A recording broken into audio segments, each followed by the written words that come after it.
তাহলে কিন্তু ঘৰুৱা বিজুলী দেখি তীক্ষ্ণতা আনন্দ মনে মাত্ৰ পজা পৰক গৌৰী 2.5 লক্ষ টকা দিবৰ কাৰণে ইতিমধ্যে আমি ইয়াক নিৰ্বাচন কৰিছো।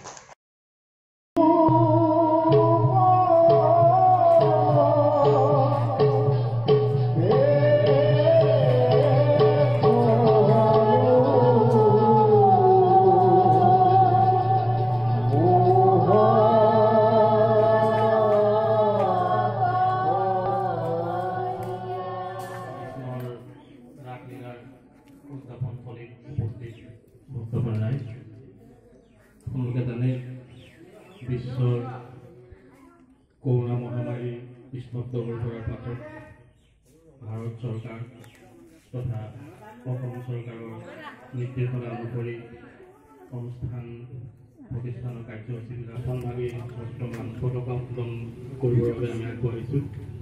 আমি সন্মানীয় দুজন ব্যক্তি এতিয়া অৰুণ সংঘৰ সভাপতি সন্মানীয় বিপ্লৱ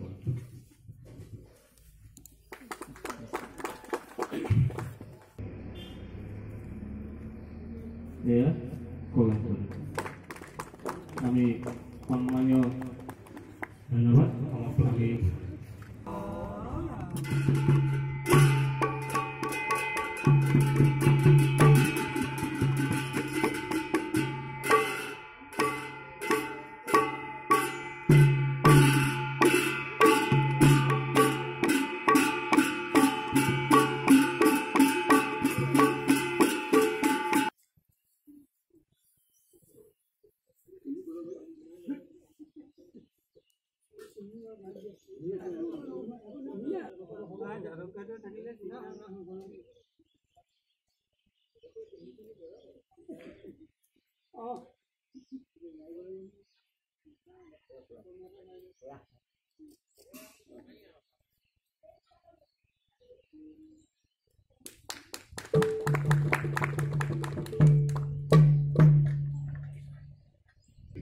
আমি আজি মহালীলাৰ কাৰ্যসূচী ভাগ অনুষ্ঠিত কৰিবলগীয়া পৰিস্থিতি কৰিছোঁ।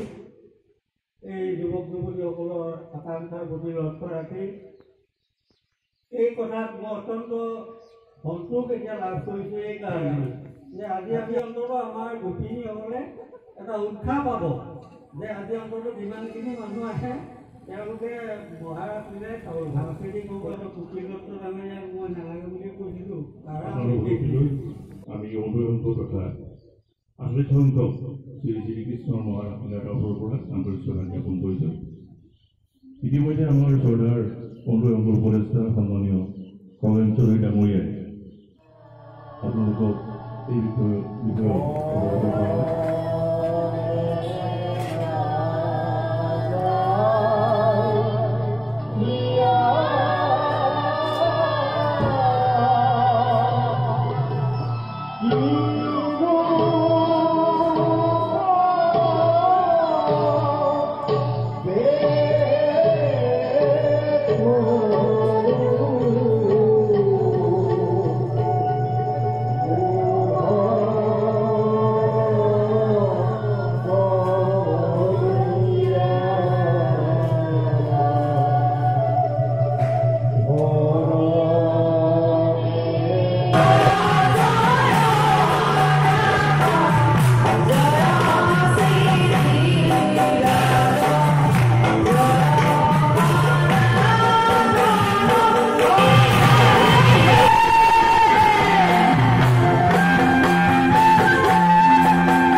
আৰু মোৰ যুৱ বন্ধু বান্ধৱীসকল, আপোনালোকৰ এই ৰাস মঞ্চত মই বহুবাৰ এনেধৰণে আহি আপোনালোকৰ পৰা আশীষ লোৱাৰ সুযোগ হৈছে।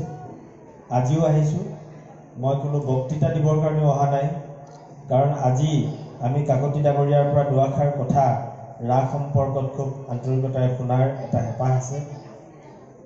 আৰু আমি আমন্ত্ৰণ কৰা মোৰ শহীদ বন্ধুসকলৰ প্ৰতি শ্ৰদ্ধা জনাই আপোনালোকৰ অনুষ্ঠান ভাগলৈ আহিছোঁ।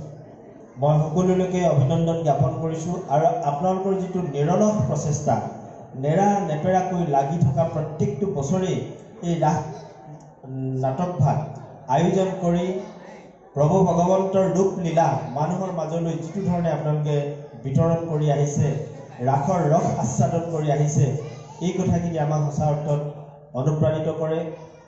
আৰু ই আমাৰ অসমীয়া সাংস্কৃতিক জীৱনলৈ এটা সাংঘাতিক ধৰণৰ বতৰা থাকিব। আৰু আজি মহামঞ্চতে মই যে আমাৰ এই কাষতে লাগি থকা যি গুৰুগৃহ ভাগ আছে, এই গুৰুগৃহ ভাগ নিৰ্মাণ কৰিবৰ নিমিত্তে গুৰু ভকতসকলে মোক কেইবাবাৰো ওচৰৰ পৰা নিবেদন জনাইছে।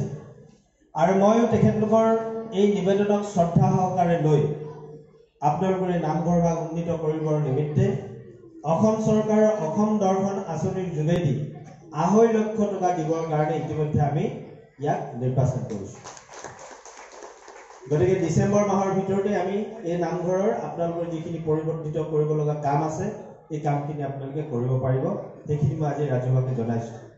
আৰু এটি বতৰা আপোনালোকক দিওঁ, হয়তো আপোনালোক সকলোৱে গমেই পাইছে যে আমাৰ এই ধেমেচি হাইস্কুল খেলপথাৰতে আমাৰ অসমৰ সৰ্বকালৰ জনপ্ৰিয় মুখ্যমন্ত্ৰী সৰ্বানন্দ সোণোৱাল দেৱৰ উপস্থিতিত অহা 2 ডিচেম্বৰ তাৰিখে অসম দিৱস অৰ্থাৎ চুকাফা দিৱস আয়োজন কৰা হৈছে। এই সভাতেই আমাৰ উত্তৰ পূবৰ এগৰাকী বৰেণ্য ব্যক্তি, পাহাৰ ভৈয়ামৰ সমন্বয়ৰ হেতুস্বৰূপ এগৰাকী প্ৰতিভু, তেখেত হৈছে য়েছে দৰ্জে থংচি। তেখেত অৰুণাচলৰ এগৰাকী ব্যক্তি, এনে IAS অফিচাৰ হয়, কিন্তু তেখেত এগৰাকী সুন্দৰ বিশিষ্ট সাহিত্যিক। ইতিমধ্যে তেখেতে পদ্মশ্ৰী বঁটা পাবৰ কাৰণেও সক্ষম হৈছে। আৰু সেই ব্যক্তিগৰাকীক অহা 2 ডিচেম্বৰৰ দিনা আপোনালোকৰ এই স্কুলখনৰ খেলপথাৰৰ সেই অনুষ্ঠান ভাগতেই তেখেতক চুকাফা বঁটা প্ৰদান কৰিব। গতিকে মই আশা ৰাখিছোঁ যে সেই দিনটোত হ'ব লগা প্ৰত্যেকটো অনুষ্ঠান আপোনালোকে উপভোগ কৰিবৰ কাৰণে নাপাহৰিব। কাৰণ কেৱল সভা অকল বক্তৃতাই তাত নহয়, বক্তৃতাৰ উপৰিও অসমৰ বিভিন্ন জাতি জনগোষ্ঠীৰ বাৰেৰহণীয়া সাংস্কৃতিক গীত মাত আৰু নৃত্য আপোনালোকে উপভোগ কৰিবলৈ পাব ৰাতিপুৱা 10:30 মান বজাৰ পৰাই। তাৰ উপৰিও অসমৰ এগৰাকী বিশিষ্ট সংগীত শিল্পী মন্টুমণিক আমি মাতিছোঁ, ইয়াত তেখেতে গীত পৰিৱেশন কৰিব। গতিকে আমি সভাত বিশিষ্ট ব্যক্তিসকলৰ বক্তব্য শুনাৰ সমান্তৰালভাৱে সাংস্কৃতিক গীত মাত নৃত্য ইত্যাদি আমি উপভোগ কৰিবলৈ পাম। গতিকে মই সদৌতি ৰাইজক এই আপাহতে আপোনালোকক সুযোগ বুজি মোৰ অন্তৰৰ পৰা নিবেদন জনাইছোঁ যাতে সকলোৱে উপস্থিত থাকে। আলোকতে ক'লে যে সকলো প্ৰস্তুত হৈ আছে, মাত্ৰ আপোনাৰ আদেশৰ বাবে আপেক্ষী আছোঁ। এক অংশই কৈছে যোৱা সিংহৰ দ্বাৰত সুসজ্জিত কৰা মোৰ সুবন্দৰ আছে। বসুদেৱ দৈৱকী ওলাই আহিছে। অংশই কৈছে নাগান্তিবী দৈৱকী, আজি তোৰ জীৱনৰ বৰ শুভ দিন। সঁচা, অতি সঁচা, মনত পৰিছে মোৰ সেই ধৈৰ্যটিৰ ভৰ। আপোন পাহৰা হৈ আনন্দতে আজি পাহৰিছোঁ আপোনাৰ ভূত ভৱিষ্যত। সাৱধান কৰি দিছে আকাশীবাণীয়ে, ওৰাই দিছে মোৰ কৰ্তব্য নিজৰ। কাৰকেতু ঘৰুৱা বিজুলী দেখি তীক্ষ্ণতা নোৱাৰ আনন্দ মনে মাত্ৰ পজা পৰাক গৌৰী। মৃত্যুৰ কোনো নাই শত্ৰু সকলতে বাধি কৰা যাকেই চোখে পোৱা। বলিয়া তোতাল হাতি তুৰন্তে আনি জুড়ে জুড়ে মেৰে দিয়া প্ৰদা সাগৰ আনন্দ উৎসব হোক আজি ধ্বংসৰ ধুমুহা।